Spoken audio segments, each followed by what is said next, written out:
So Dana White just announced a bunch of fights upcoming for the end of 2025, and mainly UFC 322, which I think is absolutely loaded and could shape up to be one of the best cards of 2025. And I know that doesn't really mean much right now because a lot of the cards in this year have been pretty ass, to be honest with you, but I do think that this card is special in a way for a couple of different reasons. Mainly because of the main and co-main event. I think both of these fights are historic and could be major fights in history, in the history of the UFC. First off, Zhang Weili is taking on Valentina Shevchenko in the co-main event for the flyweight title. It's a super fight. It's arguably the two best women in the UFC, two of the best female mixed martial artists on the planet, and they get to face each other. This is a massive fight. People have been wanting this fight for quite a while, and now we have finally got it. Zhang Weili has been on a tear as of late. She's been dominating everybody in her division.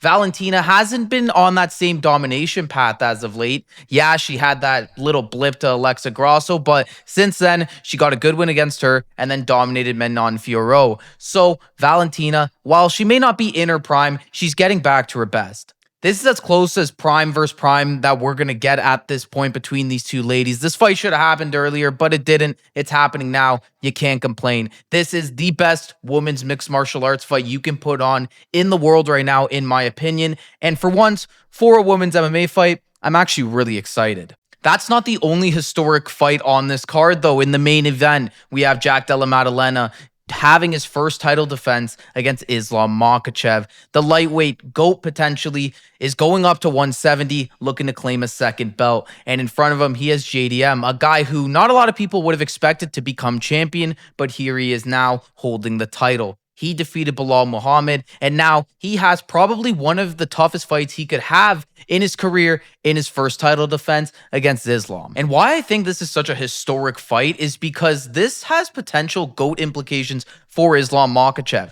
Look at the run he had at lightweight, and now if he goes up and claims a second belt, wins by finish even, and is able to defend at 170 as well, there is no way he is absolutely the best fighter to ever fight at 155, because that's something that other guys in that conversation like Khabib and Charles Oliveira haven't done. They never got a second belt. If Islam's able to go up and he's able to do that, I mean, it just means major things for his legacy. And then if he's able to top it off with beating Ilia Topuria, I mean, he's undeniable at that point. Islam versus JDM is also a really interesting fight too, because it's the one fight, honestly, that I really can't pick a winner for. I have no idea who's winning this fight. Part of me wants to say Islam because of how dominant he's been, but part of me wants to say Jack because, well, I mean, he's got Craig Jones in his corner, who seems to have been sort of figuring out this Dagestani wrestling, and he's much bigger than Islam technically. So, I mean, there's a big weight difference, but how big is the skill difference? We're going to find out. Another amazing fight at MSG. Both of these fights are awesome, and both of them are historic. Then, just as a little bonus, we get Carlos Prates versus Leon Edwards, which is going to be the featured fight at MSG. Another amazing fight. Carlos Prates called the shot, and Leon Edwards accepted. This is awesome for Leon Edwards because finally he gets to fight somebody that's not going to be trying to take him down the entire time. Prates is going to stand and bang. Leon is good to get to stand and bang for once. And I think a lot of people are going to be picking against Leon Edwards in this fight because, honestly, he hasn't looked great as of late. I mean, the Sean Brady loss was bad, and before that, he didn't look great either against Bilal. So, I mean, yeah, it looks like Leon's going down, but those are two wrestlers, like I mentioned.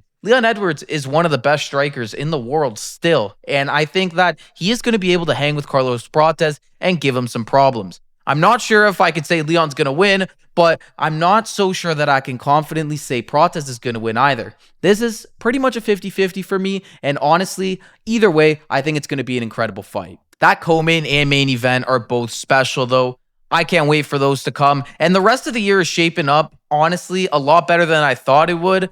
Yeah, we have, of course, Mackenzie Dern versus Verna Jandiroba, who is fighting for the strawweight title because of the whole Zhang Weili situation. That's not a great fight, but I don't want to just single out that. They've announced a bunch of great fights, so there's a bunch of stuff to talk about, and I want to thank you all for watching this video. Let me know if you guys agree with me on my thoughts on UFC 322, the main, the co-main. How special are these fights? Am I making it up, or are you guys actually just as excited as I am? Let me know in the comments. Thank you all for watching this video. We got UFC Paris this week. Going to be a bunch to talk about on that card. So be on the lookout for that. I'll catch you all in the next one.